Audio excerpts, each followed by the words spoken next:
Feels great to be back. Hey everyone, welcome back to the Driving Through Our Podcast, Season 2, Episode number 16. If you are new here and you haven't, please go down. In the bottom corner of the screen here, you'll see an icon that'll say subscribe. If not, go in the description and press subscribe to get us one step closer to 100. And I really want to grow the channel in 2025. It is December 23rd. I'm a day late. I'm sorry. So, Merry Christmas to all of you guys. If you guys are watching this after Christmas, go ahead and comment what you guys got for Christmas and what your favorite Christmas gift was. Now, before I stutter anymore, this is my fourth time doing the intro. Let's go ahead and get into the video. Back to the Driving Through Our Podcast, where the mics are fake. And very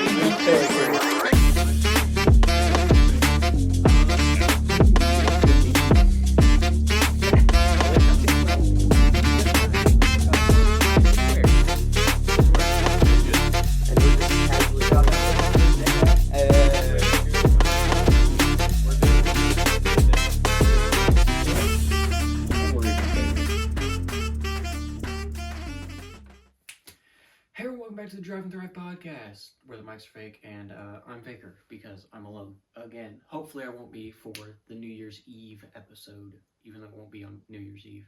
It'll be on the 30th or 31st. I don't know what day that is next week, but Merry Christmas to all of you guys.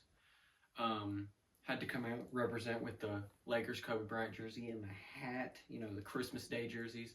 I wish they would bring these back, like really.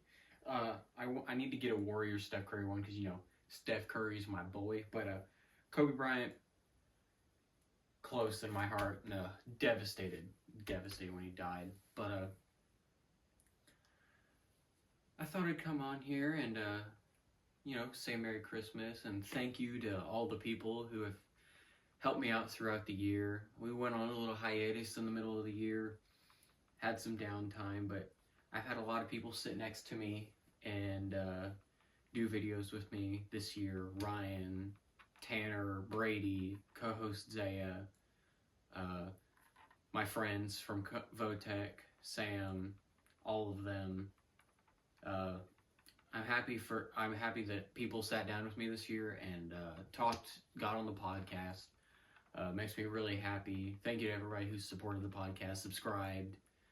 My first 27 subscribers through year one. That's how many subscribers I have at the end of the year. So far, right now, it's 27 subscribers. Shout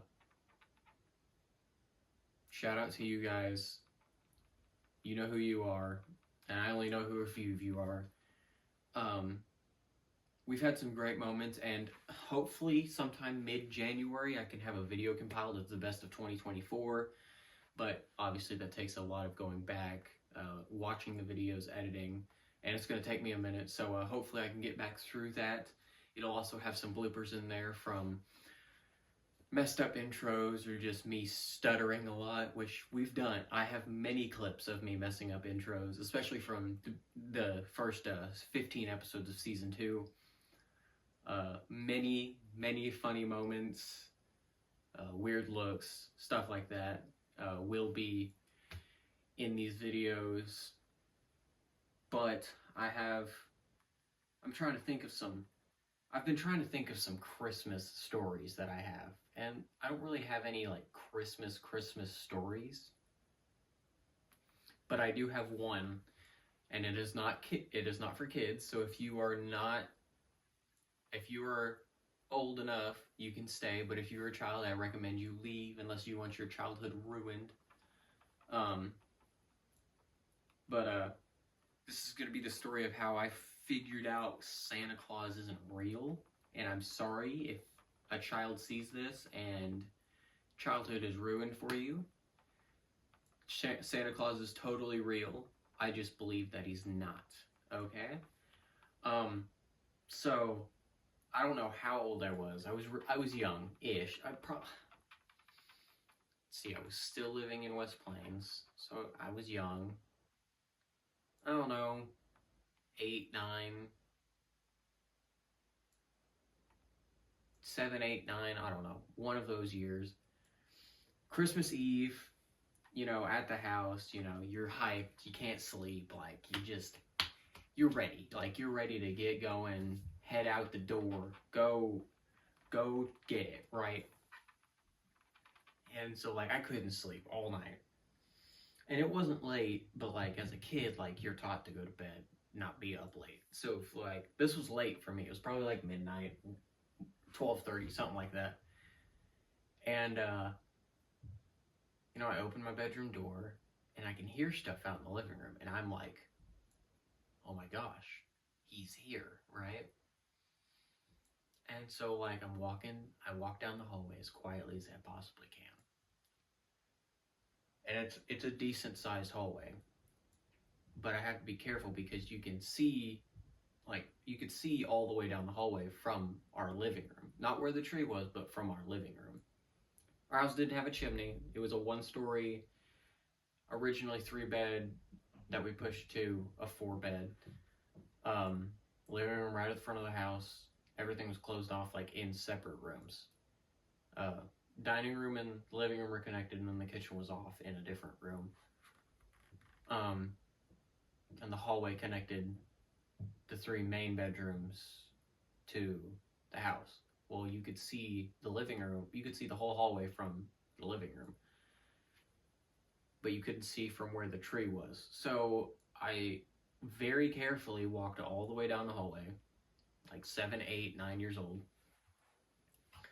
And I'm like creeping down the hallway on Christmas Eve at 12:30 while hearing stuff in the living room. And you know, you're taught, like, don't leave your room if you hear stuff. But I got up to originally go get a drink. I was thirsty. Like, I needed a drink, and I did that a lot. I got up, went, got a drink of water out of the fridge, and then went back to bed. So I was just gonna do that. Well, started hearing stuff, so I, like, sneakily go down the hallway, tiptoeing my whole way, being quiet every time I heard something. And, like, it would get quiet for a second, and then I would hear footsteps.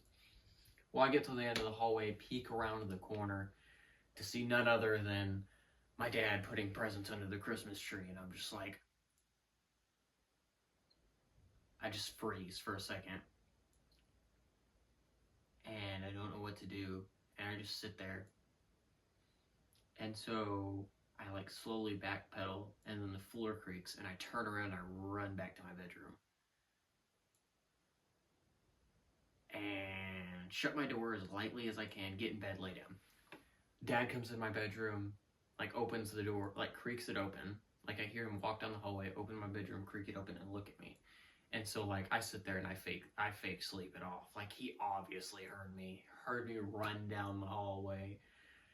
And I'm just sitting there, just like, totally asleep. I'm facing away from my door. I can't see him. And he probably stood there for a solid minute. And I just laid there. And I was like,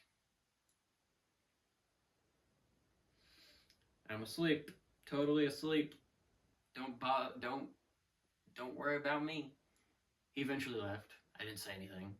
And I hadn't said anything to him until, like, 2 years ago, which is hilarious. But that's how I figured out that my dad puts my presents under the tree and not Santa. But supposedly to this day, Santa doesn't do our presents anymore, but he does fill our stockings. Which has to be true because our stockings don't get filled until Christmas. Like, on Christmas Eve, they're empty. On Christmas morning, they're full. So he has to do our stockings. Like, there's no way that he doesn't. So he may not do y'all's presents, but he might do y'all's stockings. I don't know what your parents have and have not told you, but that's what I've been told throughout my lifetime. I don't really have any other Christmas stories. I do have some snow stories, which is like the normal stuff, going sledding, being dangerous and stuff. But when I was younger, probably like 11, 12, I really wanted to get into snowboarding for, like, no reason. Like, I watched the movie Cloud 9, and I was like, I really, like, the Disney movie Cloud 9, I was like, I want to go snowboarding. Well, obviously, I didn't have a snowboard. I live in Missouri. It snows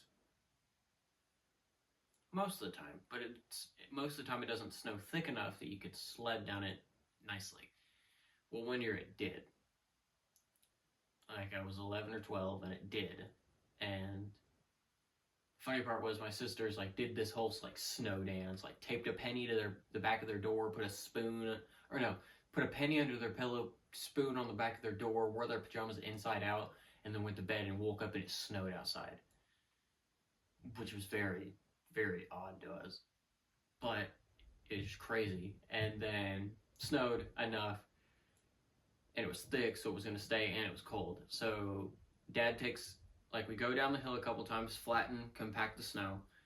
We throw the hose on it and ice it, basically. So, like, you compact the snow, and then you basically make a snow slide, and then our dad always would just take the hose and we'd run the hose down it, and it would ice it, and it became super, super slippery. So it was good for sledding. Well, we had just built the fourth bedroom onto the, like, we built onto the house, built the fourth bedroom. It got wood floors. And they're like the wood floors that were like this wide and like vary in length. And I was like, I really wanted to go snowboarding. And I was like, I bet I could snowboard with this on. And I'd always wanted to. And I did it. Like, I could. If you flipped it, like, the side that faces up that you see, if you face it down because it's supposed to be smooth, you could snowboard, right? You just had to lean against the back, lift the front end up, and go snowboard. And you could. It was so fun. And I eventually got to the point to where I think I duct taped shoes to like a wooden plank, and I would just snowboard up and down the hill. And it was so fun. And I did it 1 year, and then I couldn't do it again. Well, fast forward a couple years, we were here and it snowed, or I was here and it snowed, and I was like, I want to go snowboarding, but the hills here aren't as steep as the one that we had in West Plains. I'm like, I could still do snowboarding. Well, like 2 months prior, I bought a skateboard, and I'm like, that would be a good snowboard if I could get.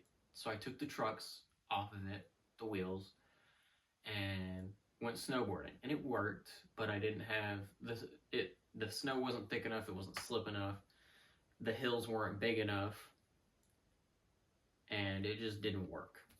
Well, I lost that skateboard. I don't know where it is. So eventually I'm gonna, if it snows again, I want to try again to go snowboarding. I'll find something. But many sledding accidents have happened, like dodging trees, running into trees, sliding behind a four-wheeler and sliding around and eating snow multiple times. We've never been very good at making snowmen, ever.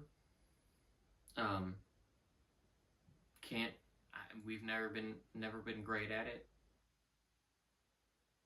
me or my sisters. We always try, but it never turns out the greatest. Basically,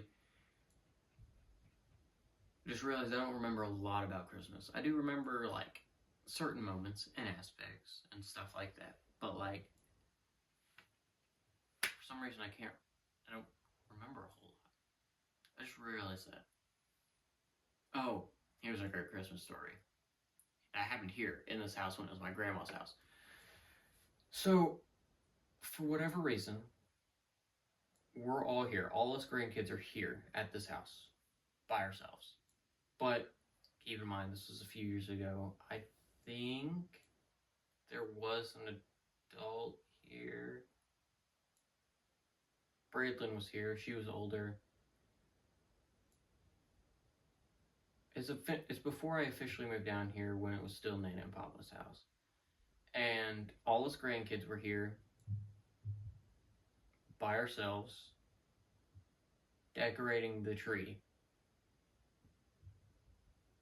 And the only kid that wasn't there was Brady, the guy who sat next to me in the last video that I had someone in, cousin Brady. And we're putting stuff on the Christmas tree, and I don't remember how, but it fell over. The whole Christmas tree. Like this 8-foot tall Christmas tree that had all of our all the ornaments that we've ever made with, like, as like family, and like all of them just fell over. And we all freaked out. We were like, oh no, like the Christmas tree fell over. The adults are going to be home any minute. Like, what do we do, right? And none of us are like big enough to pick this tree up. So we call our uncle, tell him what happened. This uncle has since passed away. But he was like, he's big set, like 6'3", 6'4". Actually, I think he was taller than that, like 6'6". Huge, like big guy. And he just comes over, he picks up the tree, leans it up, and the only ornaments, like 2 ornaments broke, and they were both Brady's, which was we thought was hilarious. Which I don't know why it just turned out to be Brady's ornaments. It just turned out that way.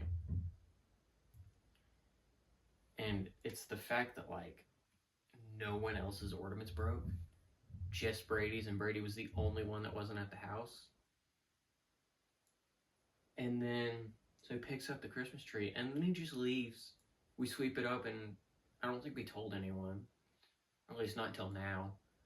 Like every once in a while we say something about it, but like that's just one of those things that you just kind of keep quiet about.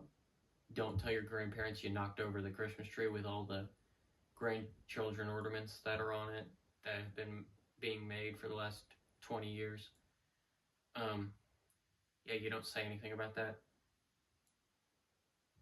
But I do have some video plans, ideas, if I'm ever by myself again. Like, I have multiple WWE belts, which, if you guys, I'm gonna do like a quick, like, rapid fire of these videos. So like I have NBA jerseys that I can go through, and I have WWE belts I can go through.